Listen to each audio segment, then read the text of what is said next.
Kepala Dinas Pendidikan Provinsi Sumatera Barat, Barlius, mengatakan, kepala sekolah harus menjaga amanah, menjaga integritas dan bersikap demokratis, dan kepala sekolah harus memiliki konsep percaya diri dalam mengambil keputusan.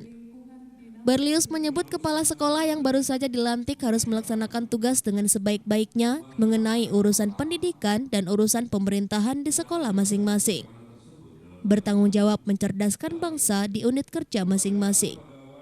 Kepala sekolah yang baru saja dilantik dapat meningkatkan inovasi di sekolahnya masing-masing untuk meningkatkan pelayanan dan mutu pendidikan di Provinsi Sumatera Barat.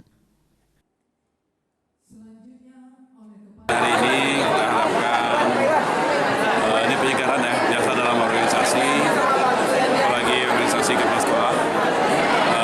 Tugas di sekolah itu secara berkala harus di rolling, mana yang sesuai dengan tantangan yang ada, sesuai dengan kompetensi dan tantangan. Hari ini 94 kepala sekolah sama SMK Service Sumatera Barat mendapat tugas penyegaran.